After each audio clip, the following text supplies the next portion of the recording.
If a tree falls in downtown Tokyo, does it make a sound? You tell me.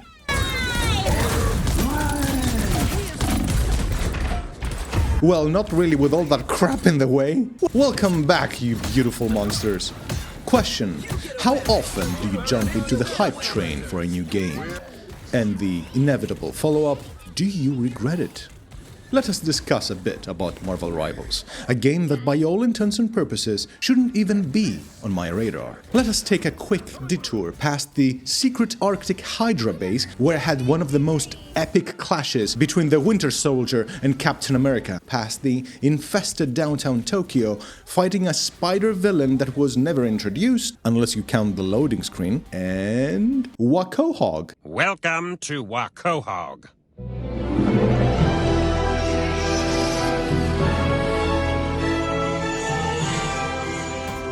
I'm calling it that because that map is a joke. I don't think I won more than 2 matches there. Your gold is suffering. Marvel Rivals, or Virals as I like to call it, since everyone went zombie-like mental about this game, has been lingering in the back of my mind during the previous months.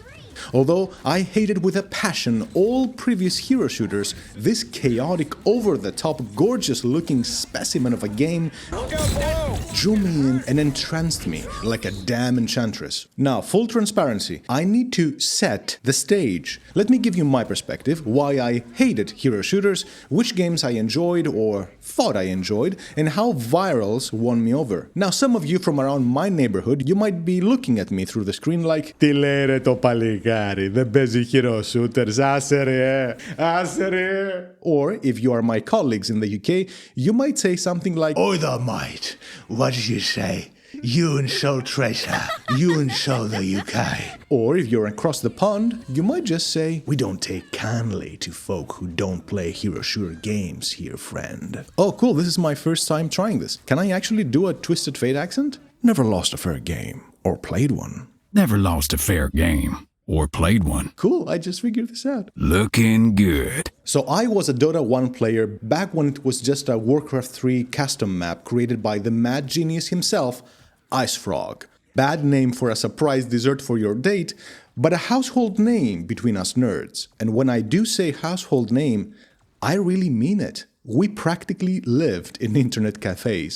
Yes, those were the days where you had to make sure your friends had a decent computer to play, and you'd spend thousands upon thousands of hours playing in smoke-filled internet cafes full of barely functional computers, and you can test your might in laggy matches that somehow give you more joy than most modern AAA games.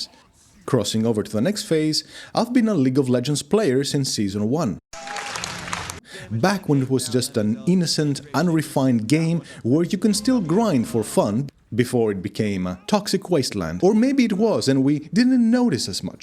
Internet gaming was new to us, playing Dota 1 and Counter-Strike, so having a stranger spit out profanities during gaming actually felt like a feature.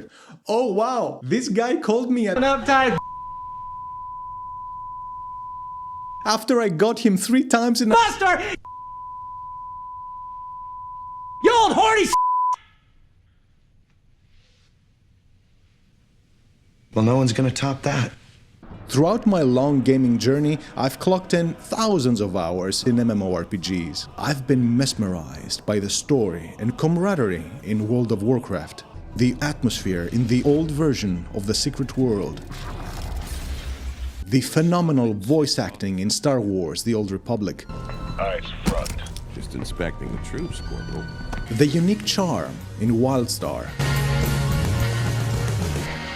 and then piled on top of them even more thousands of hours in single-player RPGs, strategy games, survival games, and anything in between, including Warhammer titles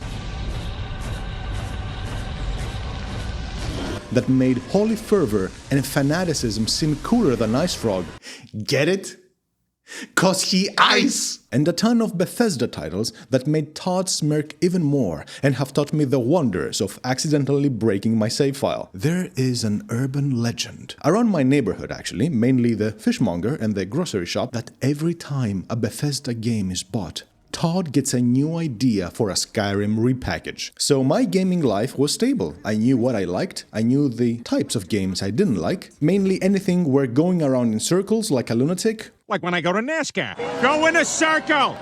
Go in a circle! Go in a circle! Or tossing a leather bolt filled with air from point A to point B. Passes to Fedinor. Slide tackle by Gaza. Clearly a flop there. No contact made. But then again, I played for years some of the most disgusting, toxic games in existence. MOBAs. So the joke's on me by far. Now let me cross over and address the hero shooter genre. Overwatch, Apex Legends, Valorant, Paladins, and a myriad of others I don't know, and honestly I don't even care to find out. All of these I thought they were basically the FPS equivalent of fast food. You show up, grab your greasy fix, get your 10-15 minutes of enjoyment, and then immediately regret your decision afterwards. I never understood the appeal, the frantic pace, the chaotic combat, the over-the-top art styles, and your entire marketing campaign consisting on how tight you can make Tracer's pants. Oi, that's two, mate. One more to go. However, all of the above are the very same reasons and key features that other gamers craved and loved about hero shooters. Now, as an analyst, I understood the appeal, I understood the data, but as a user, hero shooters in particular never quite click with me. And that's fine, not all gamers like all games. If I wanted to experience chaos, I could just get the same effect by ever so slightly be out of position in League of Legends, and then have both my team and the enemy team flame me for a stupid mistake. But surprisingly, there is a little asterisk next to the claim that I didn't like all FPS or hero shooters. The basic archetype of FPS, pick a hero, play a stage, get ammo, shoot, is what Left 4 Dead and Team Fortress did. So I've played Left 4 Dead and its spiritual successors, Vermintide 1 and 2, for hundreds of hours with friends. And even though I wasn't really a fan of FPS, these games really won me over. They were like a delicious home-cooked meal compared to the other microwave junk in my mind. These games were fun, pure, simple, with an amazing sense of teamwork and chaos, and most importantly, I understood who I was and the art style surrounding the characters. Facing the zombie apocalypse with random survivors in Left 4 Dead, Someone's still alive. Shit! They're coming!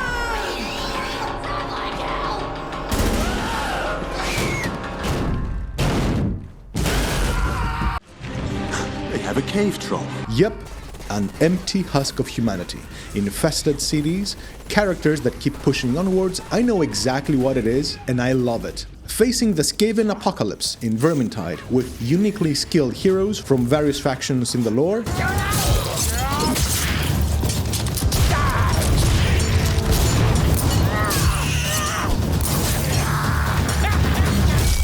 Yep, corrupted towns, dark magic, insidious, murderous ratmen. Yep, got Vermintide as well. I'm all in, baby. Now, Overwatch, Apex, Valorant, Paladins, what on earth is this? I did not like or even understood the art style. I couldn't wrap my head around the premise. I could not understand how the teams were split randomly without concern to the actual story. So hold on, the Reaper guy is bad and the marketing chick is good, but they're on the same team? How does this work? I could not understand this at all. When these games exploded into the mainstream, I looked at them with the same level of enthusiasm as I did when any football match came on screen. I did not care for them in the slightest, and I was offended that it ever popped up in my screen. I wanted my time and money back for that tiny lost nanosecond before I pressed ignore. I didn't even know what the characters did, and I didn't care to find out, except for their flashy skins and memes that people like to churn out like clockwork. Because, let us be honest, the meme community is one of the most inventive and destructive forces on this planet.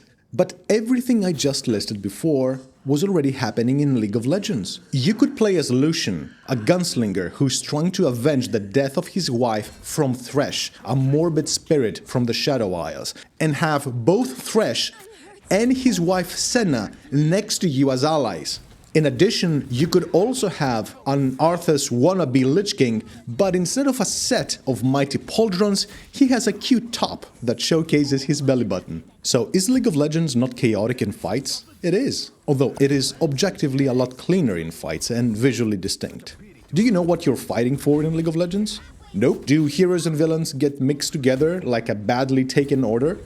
Yep. Do you even know who you are? A summoner? A summoner of what? Do you summon heroes like Pokemon? Does Nintendo need to take a cut? Why do you even do that? And why do they obey? Do they have a choice? Well, Rengar and Kha'Zix really do resemble Pokemon in the extreme, but why would you summon Swain or Garen or Katarina? I mean, it makes no sense. The point is, all the reasons I thought I disliked about the characters, the lore, the gameplay in hero shooters, well, they were already happening before my very eyes daily, in multiple games, and for many of the past years. All my criticisms for hero shooters, for example, could also be attributed to League, and then some. So then when Virals came out, I thought, okay, I'm just gonna miss out on another overhyped game. I honestly don't care. It happened before, it will happen again, no worries.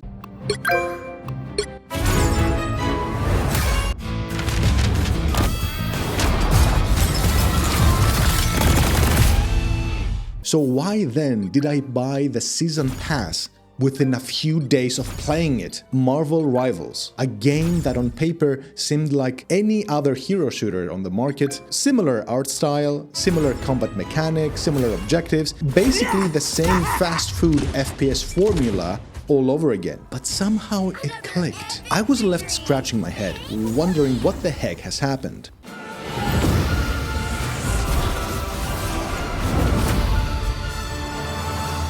The game has essentially no discernible story, no reason to care about anything else other than picking a hero and then slapping other heroes in the face until you're the last one standing. I should have been repelled by it, but instead I was hooked. I am ready to put on a show. Healed at last. 气贯长虹，为昆仑。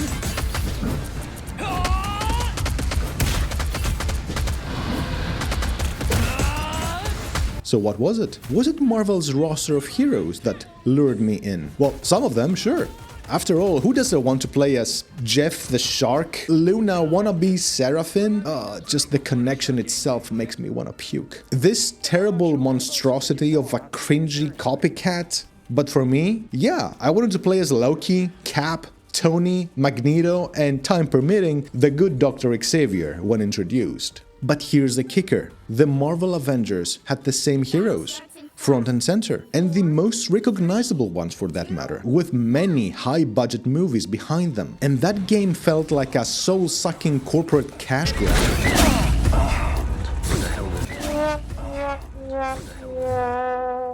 If Marvel Avengers was a failed attempt at recapturing the magic of the MCU, then MarvelRivals managed to find the right balance of hero worship and gameplay that actually kept me coming back. Not to mention buying a battle pass. Yes, a battle pass. I haven't even bought a battle pass in League of Legends and I've been playing it for 15 years. And you know what? Because it's free. Virals is free, and I knew I would enjoy it, so might as well purchase a corrupted symbiotic skin for my favorite character and god, Loki.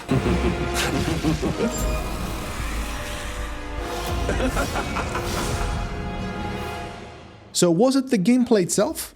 Nope. I didn't care about Overwatches and other similar games, and the same could be said about MarvelRivals. So was it the recognizable Marvel heroes? Not quite. Past games didn't actually achieve that. Was it because I caught Asmongold praising it after pausing a video in the picture of the Invisible Girl's outfit?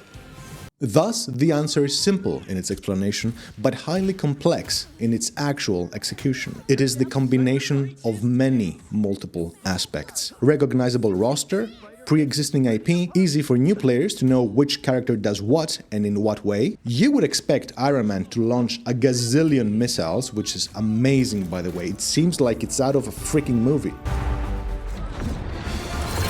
Anyone say fireworks? Maximum pulse! him with the pulse cannon. Ah, that's better.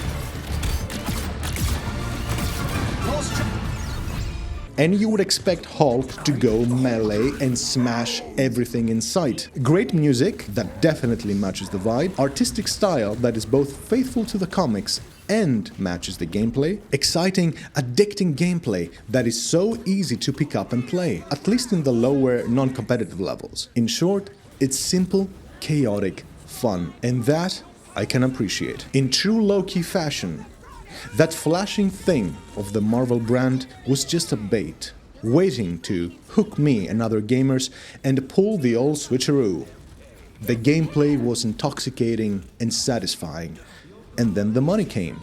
Loki has succeeded once again.